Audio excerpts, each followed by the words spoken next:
Hello दोस्तों, VCC academy में आपका स्वागत है।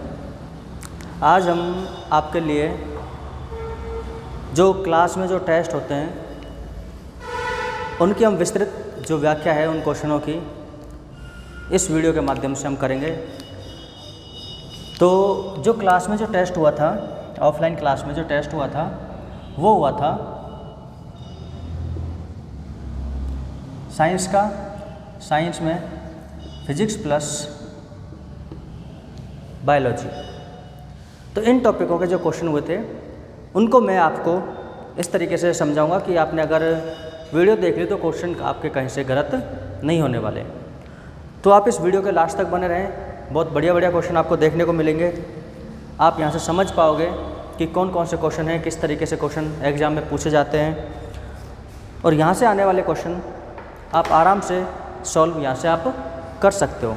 तो अब हम बात करते हैं कि एग्ज़ाम में किस तरीके से क्वेश्चन पूछे जाते हैं, आपको किस तरीके से उनका सॉल्यूशन करना है, और आप ऑप्शन जो आते हैं उनको कैसे आप पढ़ सकते हो। ठीक है, तो चालू करते हैं हम आज साइंस का जो टेस्ट था उसके क्वेश्चंस। तो लगभग 90-100 के आसपास क्वेश्चन हैं, तो मैं लिखने वाला तो हूँ नहीं, तो आप समझते हुए चलना। मेरे को जो समझाना होगा मैं आपको यहाँ पर समझाता भी चलूँगा। देखो, पहला क्वेश्चन है कि वॉशिंग मशीन किस सिद्धांत पर कार्य करती है। कौन सी मशीन? वॉशिंग मशीन किस सिद्धांत पर कार्य करती है। देखो, आप सब जानते हो कि वॉशिंग मशीन जो होती है जब कपड़े धोती है या फिर कपड़े सुखाती है तो क्या होता है कि वो इस तरीके से घूमती है। जैसे ही वो चक्कर लगाती है तो उस टाइम इस केंद्र से बाहर की ओर एक बल कार्य करता है। उस बल को अपन कहते हैं अपकेंद्रीय बल। इस बल को हम किस नाम से जानते हैं? अपकेंद्रीय बल के नाम से जानते हैं। इसी बल के कारण आपने सुना होगा मौत का कुआं। मौत का कुआं, इसमें जो मौत के कुएं में जो गाड़ी घूमती है वो इसी बल के प्रभाव से घूमती है, जो केंद्र से बाहर की ओर लगता है। दूध से जो क्रीम होती है वो जो निकलती है वो भी अपन इसी क्रम में इसी बल से निकालते हैं। और एक आपका जो एग्जाम्पल है वॉशिंग मशीन वाला, वॉशिंग मशीन, इसमें जो कपड़े धुलते हैं और कपड़े सूखते हैं, दोनों का कार्य अपकेंद्रीय बल के प्रभाव में होता है। तो हमारा जो पहला क्वेश्चन क्या था कि वॉशिंग मशीन किस सिद्धांत पर कार्य करती है, तो ऑप्शन थे अपकेंद्रीय, अपोहन, उत्क्रमण और विसरण। तो किस पर कार्य करती है? अपकेंद्रण पर कार्य करती है। अगर हम नेक्स्ट क्वेश्चन की बात करें तो दूसरा है निम्नलिखित में से एक सदिश राशि है। निम्नलिखित में से एक सदिश राशि है। तो जो राशियां होती हैं उनको हम दो भागों में बांट के देखते हैं, एक तो होती है सदिश और एक होती है अदिश। देखो, आप वीडियो के लास्ट तक बने रहें, अच्छे से इसको देखें, समझ में आएगी आपको। यहाँ से बहुत सारे क्वेश्चन आते हैं। सदिश राशि का मतलब होता है कि वे राशियाँ जिनमें परिमाण के साथ साथ, जिसमें परिमाण के साथ साथ दिशा का भी ज्ञान होता है, सदिश राशियाँ कहलाती हैं। और ऐसी राशियाँ जिसमें सिर्फ और सिर्फ परिमाण का ज्ञान होता है क्या कहलाती हैं? अदिश राशियाँ। अगर मैं आपसे बोलूँ कि मेरे को 10 दे दो, मेरे को क्या दे दो? 10 दे दो, है। यदि आप इसके पीछे इसका कोई मात्रक नहीं लगाते हो तो सामने वाले को पता क्या चलेगा कि आपको क्या चाहिए? 10 रुपये चाहिए कि आपको कुछ और चाहिए 10 के रूप में। तो ऐसे ही जो दिशा सदिश और जो अदिश जो राशियाँ होती हैं, अगर हम उनकी बात करें तो सदिश का मतलब ये होता है कि परिमाण के साथ में उसकी दिशा का भी ज्ञान हो। जैसे मैंने बोला 10 किलोमीटर, कितना बोला? 10 किलोमीटर। क्या यहाँ पर आपको दिशा के बारे में बताया गया है कि नहीं सर? लेकिन जैसे ही मैंने बोला कि कोई व्यक्ति, जैसे कोई राम है, राम 10 किलोमीटर पूर्व दिशा की ओर चला। राम पूर्व दिशा की ओर चला कितने किलोमीटर? 10 किलोमीटर। तो यहाँ पर ये जो पूर्व दिशा के साथ में आ रही है, इसका मतलब हमारे पास दिशा आ गई, तो ये सदिश राशि कहलाएगी। और 10 किलोमीटर मतलब अदिश राशि कहलाएगी। तो ऑप्शन में जैसे दाब एक अदिश राशि होती है। कार्य भी कैसी राशि होती है? अदिश। ऊर्जा मतलब आप कैलोरी वगैरह में मापते हो, इसकी कोई दिशा तो होती नहीं है, तो ऊर्जा भी कैसी राशि होती है? एक अदिश राशि। लेकिन संवेग कैसी राशि है भाई? सदिश राशि है। संवेग कैसी राशि है? सदिश राशि है। अगला क्वेश्चन है, ऊर्जा संरक्षण का आशय क्या है? देखो, ऊर्जा संरक्षण का मतलब ये होता है कि सर ऊर्जा को ना तो उत्पन्न किया जा सकता है और ना ही नष्ट किया जा सकता है, उसी को अपन क्या कहते हैं? ऊर्जा संरक्षण कहते हैं। उसी को अपन किस नाम से जानते हैं? ऊर्जा संरक्षण के नाम से अपन उसको जानते हैं। आपने सुना होगा कि पृथ्वी में ऐसी चीज़ें जिनका अपन ना तो उत्पादन कर सकते हैं ना ही उनको नष्ट कर सकते हैं, मतलब एक रूप से दूसरे रूप में उनको अपन बदल सकते हैं। तो इसका मतलब है कि ऊर्जा हुआ, ताप हुआ, तो एक रूप से दूसरे रूप में बदल जाते हैं। इनका कभी भी ना तो अपन उत्पादन कर सकते हैं और ना ही अपन इनको नष्ट कर सकते हैं। तो इसी वजह से अपन इनको कहते हैं ऊर्जा संरक्षण का नियम क्या है? तो ऊर्जा का ना तो सृजन हो सकता है और ना ही क्या हो सकता है? विनाश हो सकता है। तो ऊर्जा संरक्षण का मतलब आपको समझ में आ गया होगा कि ऊर्जा संरक्षण किसे कहते हैं? कि ऊर्जा का ना तो नाश होता है और ना ही उसका सृजन होता है। अगला क्वेश्चन है 4th नंबर का, कि जैसे ही एक ट्रेन चलना आरंभ करती है, पहले ट्रेन क्या थी? रुकी हुई। जैसे ही ये ट्रेन चलना प्रारंभ करती है तो क्या होता है? तो उसमें बैठा हुआ जो यात्री होता है वो पीछे की ओर झुकता है। इस ट्रेन में जो यात्री जो बैठा होता है ये किधर झुकेगा? पीछे की ओर। क्यों? तो आप बोलोगे साहब गति के पहले नियम के कारण, गति के प्रथम नियम के कारण। गति का पहला नियम क्या बोलता है? कि यदि कोई वस्तु, या फिर सीधा मैं आपको बोलूं कि कोई भी वस्तु अपनी स्थिति में परिवर्तन का विरोध करती है। कोई भी वस्तु अपनी स्थिति में परिवर्तन का क्या करती है? विरोध करती है, जब तक कि आप उस पर कोई बाह्य बल नहीं लगाते हो। और इसी को अपन कहते हैं विरोध करती है, इसे अपन कहते हैं जड़त्व का नियम। किसका नियम? जड़त्व कहते हैं अपन इसे। और यहाँ पर हम जड़त्व को 3 रूपों में देखते हैं। कितने रूपों में देखते हैं? 3 रूपों में। कैसे कैसे? सुनना। एक तो होता है गतिशीलता का जड़त्व। गतिशीलता का जड़त्व। देखो, हमने वीडियो में, अगर आपको इनका पूरा सॉल्यूशन चाहिए तो आप फिजिक्स की प्लेलिस्ट में जाना। फिजिक्स की प्लेलिस्ट में गति वाला पूरा टॉपिक आपको समझा रखा है, उसमें देखना आप। गतिशीलता का जड़त्व। एक होता है स्थिरता का जड़त्व। स्थिरता का जड़त्व। और एक होता है दिशा का जड़त्व। इन तीनों के बारे में आपको वहाँ पर मिल जाएगा। लेकिन अपन जो बात कर रहे हैं कि रुकी हुई स्थिति में है और जैसे ही चलेगी वो, तो व्यक्ति क्या होगा? पीछे की ओर झुकेगा।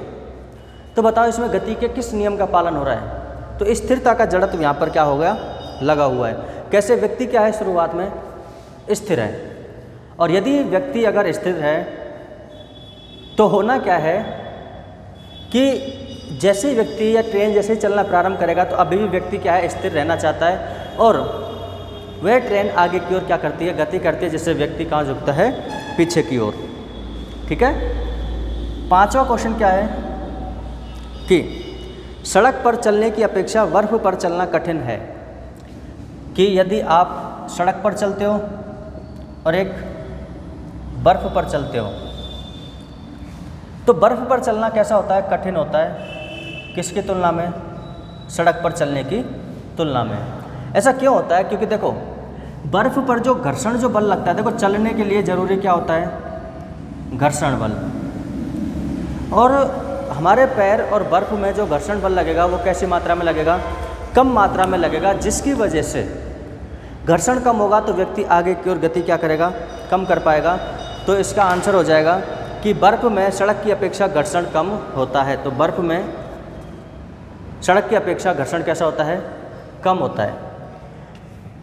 6 नंबर का जो क्वेश्चन है वो क्या है कि त्वरण को ज्ञात करने का सही सूत्र क्या है। अबे त्वरण क्या होता है? त्वरण का मतलब ये होता है, परिभाषा क्या है कि वेग में परिवर्तन की दर, वेग में परिवर्तन की दर क्या कहलाती है, त्वरण कहलाती है। मैंने मान लिया प्रारंभिक वेग है u और अंतिम वेग है v और टाइम कितना है t। तो परिवर्तन कितना हो रहा है, तो आप क्या बोलोगे साहब, अंतिम वेग में से प्रारंभिक को क्या कर दो, माइनस कर दो, और कितने समय में हो रहा है उसका भाग दे दो। तो v minus you upon T, ये त्वरण को दर्शाता है। किसको दर्शाता है? त्वरण को। तो वेग में परिवर्तन की जो दर होती है वह त्वरण कहलाती है। फॉर्मूला क्या होता है इसका, a बराबर v minus you upon T. समझ में आ गया? चलो अब हम आगे देखते हैं अगला क्वेश्चन, नेक्स्ट क्वेश्चन जो अपने 7वें नंबर का है। और वो क्वेश्चन हमें क्या बताता है, सुनना, कि हवा में लोहे लकड़ी के समान भार की गेंदों को समान ऊंचाई से गिराया जाता है। सुनना भाई, कि हवा में, कि हवा, यहाँ पर शब्द दे दिया हवा, हवा में आप लोहे और लकड़ी के समान भार की 2 गेंदों को आप क्या कर रहे हो, नीचे डाल रहे हो। तो पृथ्वी पर पहले कौन सी पहुँचेगी? तो यहाँ पर 2 अलग अलग क्वेश्चन बन रहे हैं। मैंने बोला हवा में, तो हवा का मतलब ये होता है कि अपन प्रतिरोध ले रहे हैं यहाँ पर किसका, हवा का, कि हवा भी तो कोई ना कोई प्रतिरोध लगाएगी। तो इस वजह से जो लोहे की जो वस्तु है वो पहले गिरेगी। तो इस क्वेश्चन का आंसर हो जाएगा कि लोहे की जो गेंद है वो पहले गिरेगी और लकड़ी की जो गेंद है वो बाद में गिरेगी।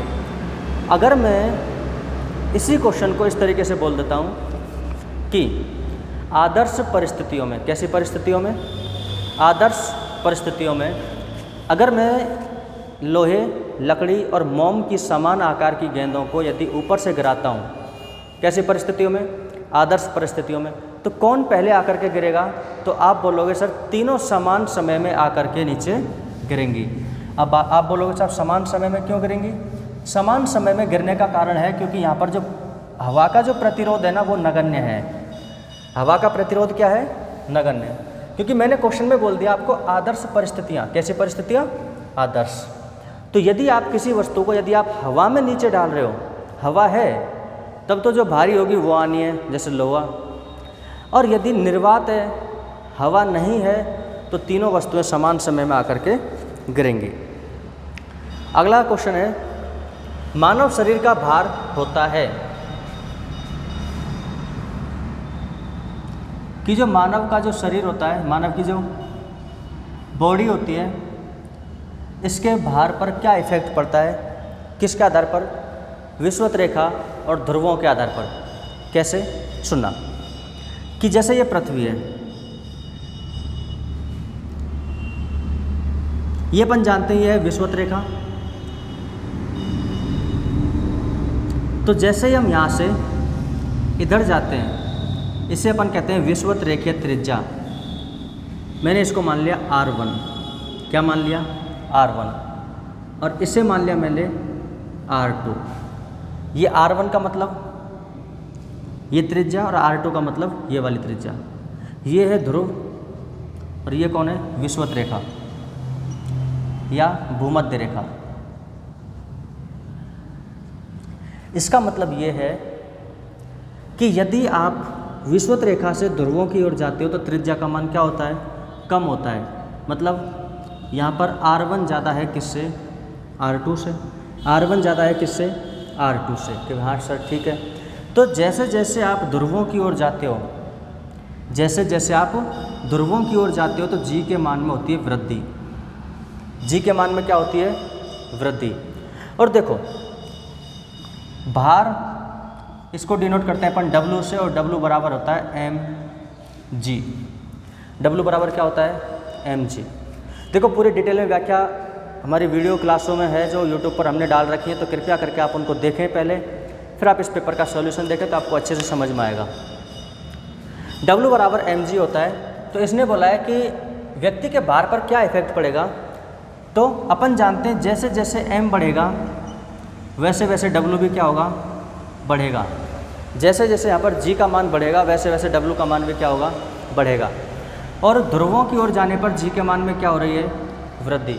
तो इसका मतलब है सर जब हम विषुवत रेखा से ध्रुवों की ओर जाते हैं तो g के मान में क्या होती है, वृद्धि होती है। तो क्वेश्चन क्या है कि मानव शरीर का भार होता है, पहला ही ऑप्शन है ध्रुवों पर अधिकतम। ध्रुवों पर क्या होगा, अधिकतम होगा।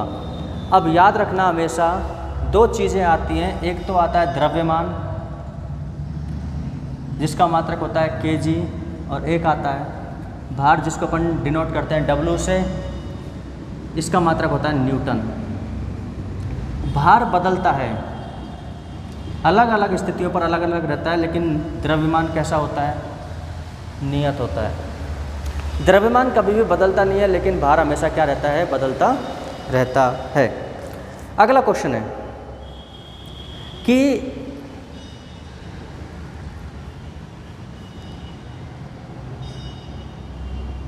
चलो न्यूमेरिकल में आपको बाद में बता दूंगा ये, ठीक है।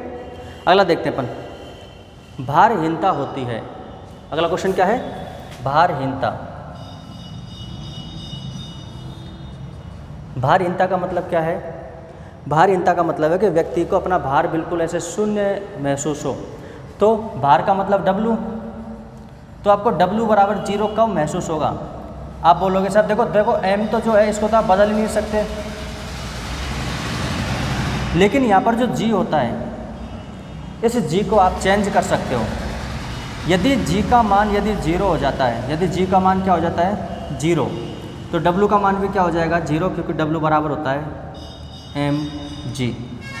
और जैसे ही आपने g का मान 0 कर दिया तो W बराबर क्या हो जाएगा 0, और ऐसी स्थिति क्या हो जाएगी, भारहीनता की स्थिति।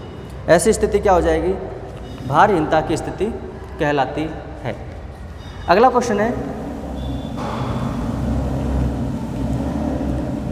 कि एक वस्तु का पृथ्वी पर द्रव्यमान 100 kg है। एक वस्तु का द्रव्यमान पृथ्वी पर कितना है, 100 kg। मैंने द्रव्यमान की बात की है, कितना kg, 100 kg। और यदि हम इस वस्तु को यदि चंद्रमा पर ले जाएं तो बताओ इसके द्रव्यमान पर क्या प्रभाव पड़ेगा, द्रव्यमान कितना होगा। तो तुरंत देखो ऑप्शन तो बहुत सारे हैं इसमें, पूछा क्या है कि चंद्रमा पर द्रव्यमान इसका कितना होगा। तो आपके तुरंत दिमाग में आएगा, आप पढ़े भी होते हो कि साहब चंद्रमा पर जो गुरुत्वाकर्षण जो बल होता है ना, वो पृथ्वी की तुलना में 1/6 गुना होता है।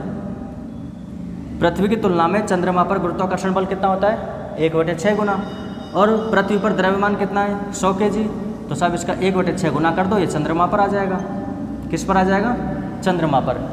लेकिन हमेशा याद रखना कि द्रव्यमान तो उतना ही रहता है, द्रव्यमान कभी भी बदलता नहीं है। इसलिए आप चाहे वस्तु को कहीं पे भी ले जाओ, अंतरिक्ष में ले जाओ, पृथ्वी पर ले जाओ, विषुवत रेखा पर ले जाओ, ध्रुवों पर ले जाओ, द्रव्यमान कभी नहीं बदलेगा। और इसमें पूछा क्या है कि द्रव्यमान क्या होगा, कितना होगा, कि सर द्रव्यमान तो उतना ही रहेगा, मतलब अपरिवर्तित रहेगा, यहाँ पर द्रव्यमान बदलेगा ही नहीं। क्लियर हुआ। क्वेश्चन आता है कि किसी लिफ्ट में बैठे हुए व्यक्ति को अपना भार अधिक कब मालूम पड़ेगा।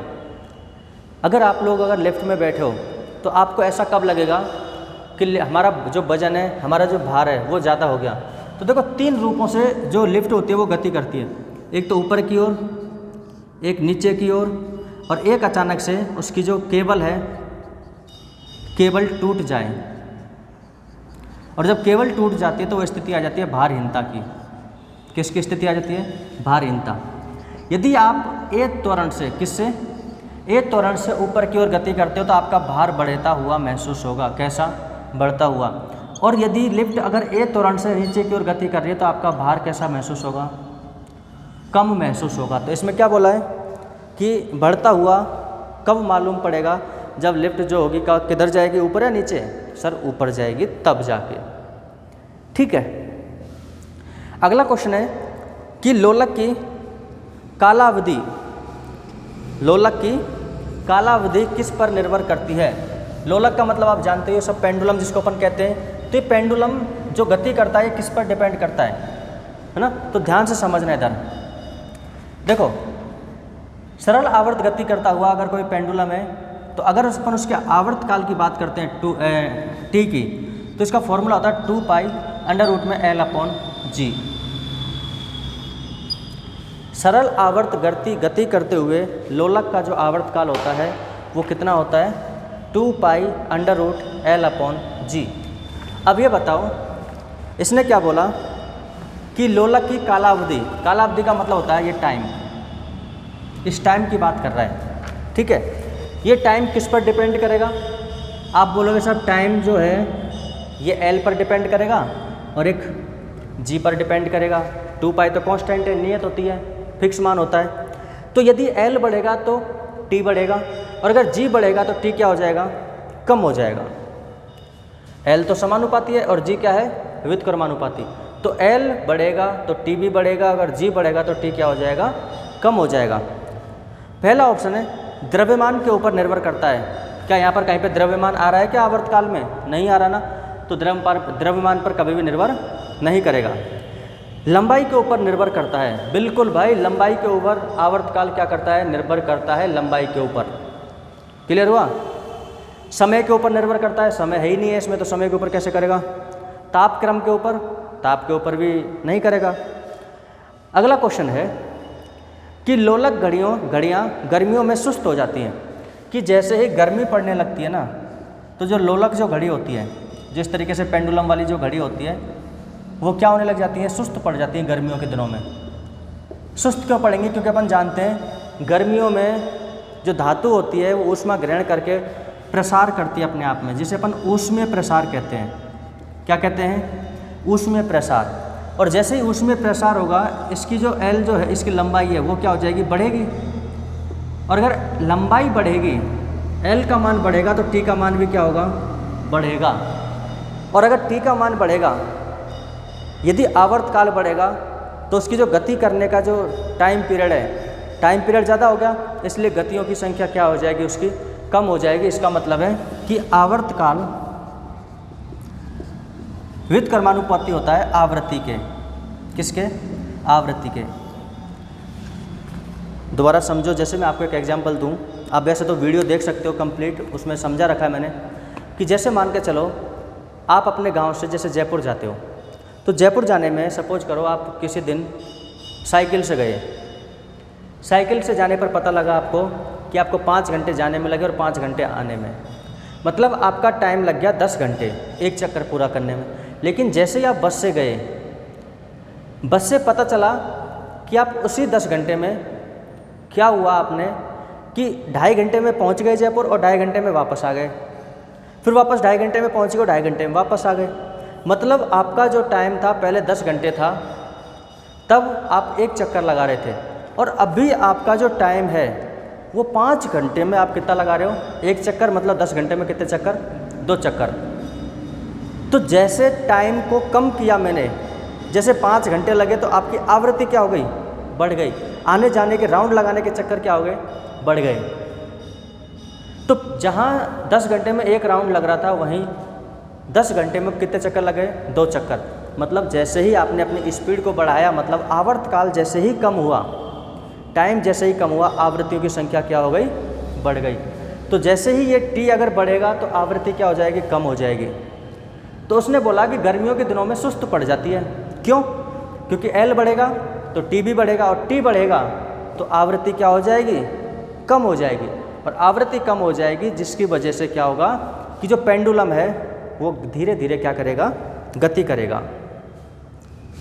अब इसी पेंडुलम पर आधारित एक और क्वेश्चन है कि एक लड़की जो है झूले झूल रही है और बैठी हुई, कि ये कोई झूला है, और इस झूले पर एक लड़की है और वह लड़की बैठी हुई अवस्था में क्या कर रही है? झूला झूल रही है।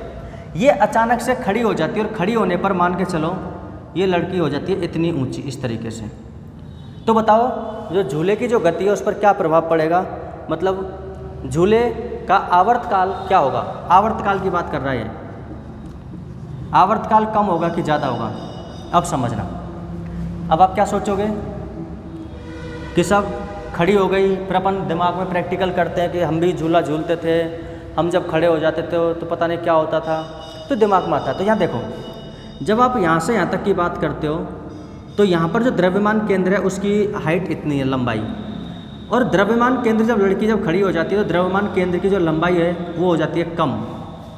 तो खड़ा होने पर जो बच्चा है उसके द्रव्यमान केंद्र की लंबाई, द्रव्यमान केंद्र का मतलब अपन बीच में मान लेते हैं। अगर मैं बैठा हूँ तो बैठी स्थिति में द्रव्यमान केंद्र लंबा हो जाएगा, मतलब लंबाई ज़्यादा हो जाएगी झूले की। और जब मैं खड़ा हो जाऊँगा तो झूले की लंबाई कैसे हो जाएगी, कम हो जाएगी, क्योंकि मैं खड़ा हो गया, द्रव्यमान केंद्र मेरा कहाँ आ गया, अब थोड़ा सा ऊपर आ गया। तो जैसे ही जो लड़की है वो पहले बैठी हुई अवस्था में है, और जैसे ही वह लड़की अगर खड़ी होती है तो L का मान कम होता है। L का मान कम होगा तो आवर्तकाल क्या हो जाएगा, कम हो जाएगा, मतलब आवर्तकाल भी क्या होगा, घटेगा। अगला क्वेश्चन है, पेंडुलम घड़ी तीव्र गति से चल सकती है, कि जो पेंडुलम की जो घड़ी होती है वो कब तीव्र गति से चलेगी बताओ। ग्रीष्म ऋतु में नहीं, ग्रीष्म ऋतु में तो धीरे धीरे चलेगी, सुस्त हो जाएगी। तो इसका विपरीत हो जाएगा शीत ऋतु में। किस ऋतु में? शीत ऋतु में कैसी चलेगी, ये तीव्र चलेगी। क्यों? शीत ऋतु में क्या होती है, इसकी लंबाई जो होती है वो कम हो जाती है, और लंबाई कम होगी तो आवर्तकाल कम हो जाएगा, और आवर्तकाल यदि कम होगा तो आवृत्ति क्या हो जाएगी, बढ़ जाएगी। अगर आवर्तकाल क्या होगा तो कम होगा तो। अगला, प्रकाश विकिरणों की प्रकृति कैसी होती है। तो याद रखना, प्रकाश की जो प्रकृति होती है, प्रकाश कण के रूप में भी गति करता है, और जो अपन कहते हैं कणीय सिद्धांत न्यूटन ने दिया था, या फिर डेकार्ट जिसको अपन बोलते हैं, ठीक है, और तरंग सिद्धांत दिया था यंग एवं हाइगेंस ने। तो जो प्रकाश होता है वो तरंग और कण दोनों के रूप में क्या करता है, गति करता है। तो प्रकाश की द्वैत प्रकृति होती है। प्रकाश का शून्यावकाश में वेग कितना होता है, मतलब निर्वात में वेग कितना होता है, तो आप सब जानते हो 3 × 10⁸ मीटर प्रति सेकंड। निर्वात में वेग कितना होता है, 3 × 10⁸ मीटर प्रति सेकंड। किसका? प्रकाश का। अगला, प्रकाश की गति किसके बीच से जाते हुए न्यूनतम होगी। तो याद रखना, प्रकाश का जो सर्वाधिक जो वेग होता है वो होता है निर्वात में, इसके बाद में गैस, इसके बाद में द्रव, और इसके बाद में ठोस। ये प्रकाश के वेग का क्रम है। तो सबसे ज़्यादा प्रकाश का वेग होगा किसमें, निर्वात में, और सबसे कम किसमें होगा, ठोस में। तो ऑप्शन क्या है, निर्वात। तो निर्वात में तो सबसे ज़्यादा होगी भाई। बोला क्या है क्वेश्चन में कि प्रकाश की गति किसके बीच जाते हुए न्यूनतम होगी, कम से कम किसमें होगी, तो जो ठोस होगा उसमें कम होगी। तो ठोस ऑप्शन में सुनना, निर्वात, वायु, जल, कांच। तो कांच, तो ऑप्शन के आधार पर कौन सा हो जाएगा, कांच। सूर्य के प्रकाश को धरती की सतह पर पहुंचने में कितना समय लगता है, कितना समय लगेगा, लगभग 8.5 मिनट। कितना समय लगता है, 8.5 मिनट। तो अपन छोटी वीडियो बनाएंगे, आपको ये समझ में आया होगा कि क्वेश्चन किस तरीके से आते हैं। अगर आपको इन क्वेश्चनों की पूरी PDF चाहिए तो आप हमारे व्हाट्सअप नंबर, या फिर आप हमारे YouTube चैनल VCC एकेडमी के नाम से जो YouTube चैनल है अभी आप जिस पर वीडियो देख रहे हो, आप अगर आप इनके नोट्स चाहते हो तो आप नीचे कमेंट कर सकते हैं, या फिर हमारे पर्सनल नंबर पर वीडियो में आपको दिख जाएंगे। ठीक है, देखना वीडियो, वहाँ कहीं ना कहीं आपको नंबर मिल जाएंगे, तो आप उन पर व्हाट्सअप कर सकते हैं। हम आपको प्रॉपर उनके नोट्स अवेलेबल करा देंगे। इसके और हमारे जो खुद कोचिंग के जो नोट्स हैं, हैंड रिटन जो नोट्स हैं, हम आपको वो उपलब्ध करवा सकते हैं फिजिक्स वगैरह के, फ्री ऑफ कॉस्ट। तो आप कमेंट कर सकते हैं, या फिर हमारे व्हाट्सअप नंबर पर मैसेज कर सकते हैं। अगर आपको ये वीडियो अगर अच्छी लगी है तो इसको लाइक करें, और अपने दोस्तों तक ज़्यादा से ज़्यादा इसको शेयर करें। तो आज के लिए इतना ही। बाकी हम नेक्स्ट क्लास में देखेंगे जो क्वेश्चन यहाँ पर बच गए। लगभग 100 क्वेश्चन के आसपास हमने टेस्ट लिया था शनिवार को, तो उसमें 100 क्वेश्चन थे। तो हमने लगभग 19-20 क्वेश्चनों का क्या कर लिया, यहाँ पर सॉल्यूशन देखा, क्वेश्चन किस तरीके से आते हैं वो हमने आपको इनसे रूबरू करवाया। अब आगे का जो बचा हुआ है वो हम नेक्स्ट क्लास में देखते हैं। तो आज के लिए इतना ही, धन्यवाद। वीडियो को ज़्यादा से ज़्यादा आप शेयर करें। Thank you.